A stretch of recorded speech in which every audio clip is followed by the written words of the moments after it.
Welcome. પધારો પધારો પધારો. વિદ્યાકોલની અંદર દરેક વિદ્યાર્થી મિત્રોનું સ્વાગત છે. સાથે સાથે દાદાની ઇંગ્લિશની દુનિયામાં પણ સ્વાગત છે. જય શ્રી કૃષ્ણ.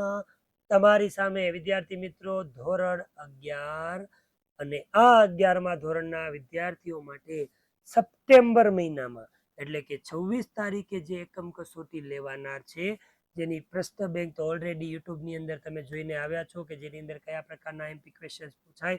પણ સાહેબ કયા ક્વેશ્ચન્સ પૂછાય એવું આઈએમપી પેપર જોતું હોય તો તમારી સામે સમક્ષ રજૂ કરીએ છીએ એક એકમ કસોટીનું આઈએમપી પેપર, જે એક વખત આ પેપર કરી લે, जिसने ये पेपर कर डाला उसकी लाइफ झिंगा लाला. तो આ પેપર એક વખત તમારે કરી દેવાનું છે. હાઈએસ્ટ ક્વેશ્ચન જે પૂછાતા હોય દર વર્ષે એ આપણે આમાં લીધા છે. બીજું કહી દઉં કે આ એકમ કસોટીની અંદર આપણો સિલેબસ કેટલો છે તો એની અંદર એસે પણ છે. આપણો યુનિટ નંબર 3 છે એની પોઈમ એટલે કે વુડમેન છે. યુનિટ નંબર 4 એટલે કે માઇન્ડ, બોડી અને મેડિસિન. આ યુનિટ એટલે કે પ્રોઝ એટલે કે પાઠ આપેલો છે. સાથે સાથે તમને અહીંયા ફિલ ઇન ધ બ્લેન્ક પણ પૂછી શકે છે. અહીંયા સાથે સાથે તમને એસે એટલે કે નિબંધ પણ પૂછેલો છે. અને ફ્લેમિંગો જે સપ્લિમેન્ટરી રીડર આવે કે નહીં એમાંથી ક્વેશ્ચન આન્સર છે. વિદ્યાર્થી મિત્રો એક અહીંયા ક્લિયરિટી કરી દો કે એકમ કસોટી 25 માર્કની લેવાની હોય છે અને એ સાથે સાથે એ લોકો આપણને જે સિલેબસ આપે એ પ્રમાણે જો 25 માર્કનું ક્વેશ્ચન પેપર કાઢવા જઈએ તો ઇટ ઇઝ ઇમ્પોસિબલ, શક્ય નથી. કારણ કે 25 માર્ક તમે જો ગણવા જાઓ તો થતા નથી, વધારે જ થાય. અહીંયા થોડા ઘણા માર્ક્સને ઉલટ સુલટ કરીને એકમ કસોટીની અહીંયા તૈયારી તમારી સામે મૂકી છે, તમે એક વખત જોઈ લેશો. આપણે સોલ્વ કરતા જઈએ. ચાલો ભાઈ. તો ફર્સ્ટ ક્વેશ્ચન એની અંદર તમને પૂછાય છે વિદ્યાર્થી મિત્રો કયો ખબર? તો એની અંદર તમને પૂછાય છે, એક જ મિનિટ હો, પૂછાય એ કહો, પેલા પેન્સિલ લઈ લઈએ આપણે.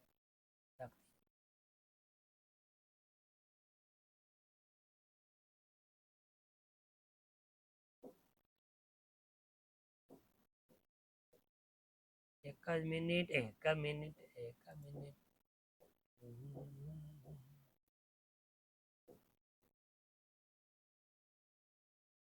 તો ફર્સ્ટ ક્વેશ્ચન તમને આપ્યો છે અહીંયા કે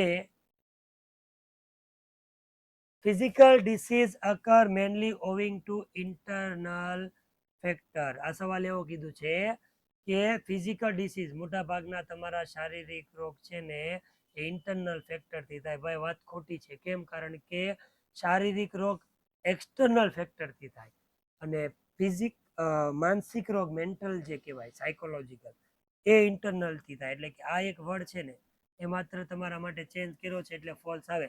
કદાચ જો અહીંયા ઇન્ટરનલની જગ્યાએ એક્સટર્નલ હોત તો તમારો આન્સર છે દીકરાઓ સાચો હોઈ શકે છે. બરાબર. પછીની વાત કરીએ તો 2 યોગ ઇઝ, તો એને કીધું છે યોગ ઇઝ ઉભા રહ્યો ના રે ના જે ચુમલું મેં પેન્સિલ ગોતું છો દીકરાઓ, ઘડી ખમી જાજો.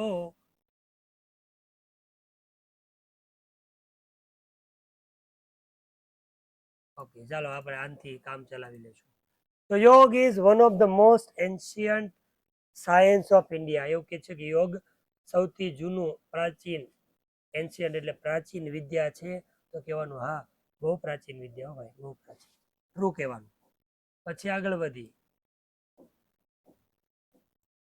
સેકન્ડ નંબરનો ક્વેશ્ચન તમને આપ્યો છે એક્સ્ટ્રેક્ટ ઉપરથી ક્વેશ્ચન આન્સર એટલે કે પેરેગ્રાફ આપ્યો હોય એના question answer. Unit 4 read 1 mind, body અને મેડિસિન. એમાં બે તમને સ્ટોરી આપેલી છે, માઇન્ડ, બોડી, મેડિસિન અને બીજું છે સૂર્ય નમસ્કાર. બેમાંથી તમને પેરેગ્રાફ ઉપરથી ક્વેશ્ચન આન્સર પૂછે. એમાં ફર્સ્ટ ક્વેશ્ચન તમને સૂર્ય નમસ્કાર વાળો આપેલો છે. એની અંદર એવું પૂછ્યું કે વોટ ઇઝ સૂર્ય નમસ્કાર, સૂર્ય નમસ્કાર શું છે? અને બીજું પૂછ્યું કે વોટ ડઝ ઇટ ઇન્ક્લુડ, એની અંદર શેનો સમાવેશ થાય? તો ભાઈ અહીંયા કહી દીધું છે કે સૂર્ય નમસ્કાર છે ને એ એન્શિયન્ટ ફોર્મ ઓફ યોગ, યોગનું પ્રાચીન સ્વરૂપ છે. એની અંદર શેનો સમાવેશ થાય? તો કાંઈ ન હોય, ડિફરન્ટ 12 પોસ્ચર હોય તો એ જ તમારે લખવાનું. સાથે તમે એ પણ લખી શકો, સાથે તમને અંદર ક્લિયર કહી દીધું છે કે કોમ્બિનેશન છે. કોનું કોમ્બિનેશન છે? તો જો કીધું એવું કીધું, હું કીધું પ્રાણાયામ એની અંદર આવી જાય અને સાથે સાથે મેડિટેટિવ ટેકનિક આવી જાય. કદાચ તમે આ ત્રણેય વસ્તુ ન લખો ને કોઈ પણ બે લખેલી હોય તો પણ તમે સાચા જ છો. બરાબર, ડોન્ટ વરી, ચાલે. પછી છે હાઉ ડઝ સૂર્ય નમસ્કાર હેલ્પ અસ. સૂર્ય નમસ્કાર આપણે કરીએ તો આપણને શું ફાયદો થાય? અહીંયા તમને એક વર્ડ ગુડેલો છે હેલ્પ, તો બસ અહીંયા તમને એ હેલ્પ અહીંયા ગુડ્યું છે, એ જવાબ છે. જુઓ તો અહીંયા દેખાય, એ લખી નાખવાનું. આગળ ઈટ લખ્યું છે, એ સૂર્ય નમસ્કાર, એટલે આન્સર બનાવવાની જરૂરી નથી. આ ઈટની જગ્યાએ લખો સૂર્ય નમસ્કાર. હેલ્પથી લઈને સ્ટાર્ટ કરી દો, જ્યાં ફૂલ સ્ટોપ ન આવે ત્યાં સુધી બહુ લખી જ નાખવાનું. આ સુધી લખી નાખો, છેલ્લે સુધી મસલ સુધી, એટલે આપણો આન્સર થઈ ગયો વિદ્યાર્થી મિત્રો. પછી આગળ વધી, પાછું આપણને આપ્યું છે હિલિંગ ઓફ 4th લેવલ. તો એની અંદર પૂછ્યું what is the 4th level of Ayurvedic healing. Ayurvedic હિલિંગનું 4th લેવલ શું છે? તો એ પહેલા સેન્ટેન્સમાં તમને આપ્યું છે અવેરનેસ ડેવલપમેન્ટ. બીજું પાછું એવું પૂછ્યું એમાં કે વોટ ડઝ ઇટ રિક્વાયર, એને શું જરૂર પડે? પાછું આ એ રીતે ગુડ્યું છે રિક્વાયર, તો 2 લાઈન લખી નાખો એટલે પૂરું થઈ ગયું. ધેટ્સ ઇટ, એકદમ ઇઝી અવેલેબલ છે ભાઈ. તો અહીંયા સુધી તમારા આ સેન્ટેન્સનો આન્સર છે, લાઈફ સુધી લખી દો એટલે તમારો આન્સર થઈ ગયો. જો દેખાય દીકરાઓ, એકદમ ઇઝી છે. ઇંગ્લિશ આવ ઇઝી છે, આપણે મનથી એવું માનીએ છીએ કે હાર્ડ છે. ઇંગ્લિશ હાર્ડ હોતું નથી, માત્ર થોડીક સમજ શક્તિ હોય એટલે આપણું કામ થઈ જશે. આપણે કાંઈ તૈયારી કરવાની જરૂર પડતી નથી, ઇઝી પીજી છે. પછી આ describe the quality awareness of our life. આપણા લાઈફની અવેરનેસ ક્વોલિટી છે એનું વર્ણન કરો. તો અવેરનેસ ક્વોલિટી આ જેટલી છે એની બધી ઇઝ આખો પેરેગ્રાફ જ એનો છે, બરાબર. તો quality awareness of ultimate expression, ultimate ક્યાંક ગોતી લખવા મળવાનું નથી. Ready, ultimate awareness essence of, જો આવું કે દેખાય તો આવું છે લખવાનું છે બધું. જોરું બસ લખી નાખો છેલ્લે સુધી, प्रोसेस સુધી. ये आपका आंसर हो गया. उसके आगे बढ़ते हैं. Poem number 1 અઠિયારા. લાકડાને કાપતો ની મારા ઝાડને, ઈમર માસીન છોકરો છે ઝાડ. એવો કંઈક આવતું હતું પોઈમની અંદર. એમાંથી તમને 2 ક્વેશ્ચન પૂછ્યા છે. જો કે હાવ ઇઝ ધ ટ્રી, ઝાડ છે કેવું? તો ઝાડ તો છે ને ટાવરિંગ સ્કાય, એટલે કે આકાશ સુધી આંબી ગયું. ક્યાંય ગયું? એટલે આઈ રજોર્યું, આકાશ સુધી આંબી ગયું છે. સાથે સાથે એના મૂળ છે જમીન સાથે જકડાયેલા છે. 2 સેન્ટેન્સ તમારે લખવાના. How did the poet sister play. અહીંયા પોઈટ જે છે એની સિસ્ટર કેવી રીતે રમતી હતી? જો આ સિસ્ટર કીધું છે, પણ કઈ રીતે? તો આ આગળના વાક્યમાં કીધું છે ગશિંગ જોઈ, આનંદ, રાજી રાજી થઈને રાજીના રેડ લાલ થઈ જતી એમ રમ.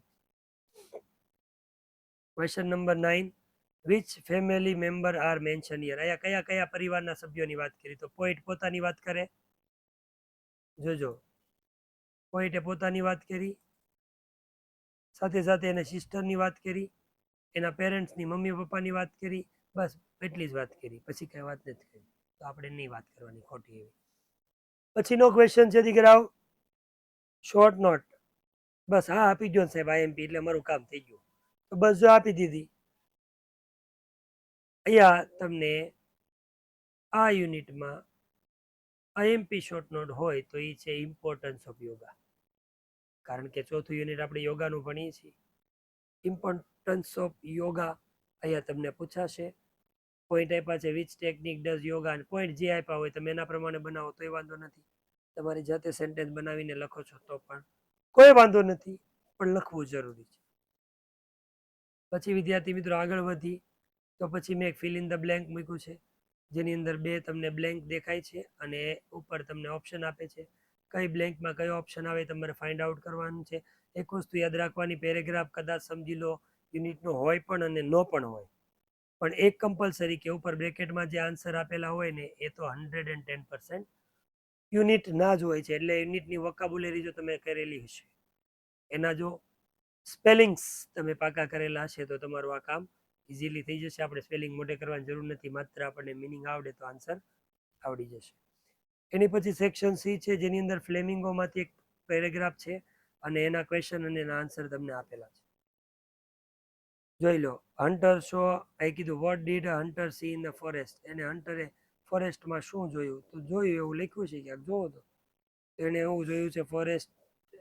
હન્ટર શો વેલ, બેટ ઓર એ ફોરેસ્ટ, એવું કંઈક લખ્યું છે, બરાબર. આમાં તમારે ફાઇન્ડ આઉટ કરવાનું, મેં જવાબ આપ્યો છે, તમારે જોવાનું. ચારેય જોઈ લો, હાલો ફટાફટ.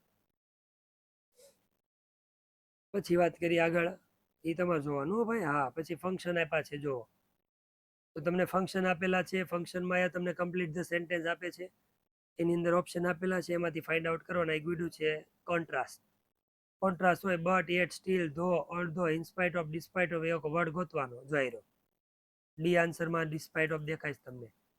જો તમને ડિસ્પાઇટ ઓફ કદાચ ક્યાંક ને ક્યાંક તમને દેખાય છે, અહીંયા જોર્યું બરાબર, એટલે તમારો આન્સર થઈ ગયો.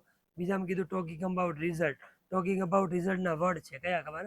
Two, enough to, so that અને સચ ધેટ. એવું તમને ક્યાંય દેખાય છે? તો જો આની અંદર તમને સો દેખાય અને અહીંયા તમને ધેટ નથી દેખાતો, પણ તોય છે, કેમ કે આ સો છે, એ પણ રિઝલ્ટનું જ વાક્ય છે. બરોબર. હા, એવું પાછું ભ્રમભ્રમ ન રહેવા, કદાચ તમને કન્ફ્યુઝન કરવા માટે આવા સવાલો એ લોકો પૂછી શકે છે. એવડી તો એ આન્સર થયો.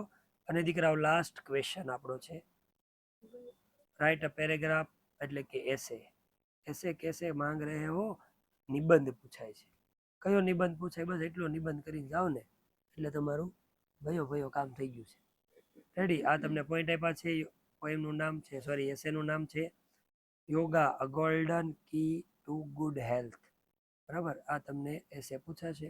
મોટે કરીને જાશો. આઈ હોપ કે વિદ્યાર્થી મિત્રો તમારે આ પેપર ખૂબ જ ઉપયોગી નીવડશે. બરાબર. નિબંધ છે એટલે એટલો તો લખવો જ પડશે. બરાબર. અહીંયા તમને 5 માર્ક આપ્યા છે, પણ લીગલ તમને 7 માર્કનો નિબંધ પૂછાય છે, પણ મેં પહેલા શરૂઆતમાં કીધું કે માર્ક્સ એડજસ્ટ કરવા માટે 5 માર્કમાં પૂછ્યું છે. તો સરસ્વતી માતાને પ્રાર્થના કરી કે આ એકમ કસોટી તમારી ખૂબ જ સારી જાય, સારા એવા તમે માર્ક્સ મેળવો. ફરી પાછા એકમ કસોટી જ્યારે તમારી પૂરી થશે તો એના એ જ દિવસે વિદ્યાર્થી મિત્રો બપોરે આપણે લાઈવ મળશું એકમ કસોટીનું સોલ્યુશન માટે. ત્યાં સુધી વિદ્યાર્થી મિત્રો રજા આપો. ટાટા, બાય બાય, જય શ્રી કૃષ્ણ, હર હર મહાદેવ, વંદે માતરમ.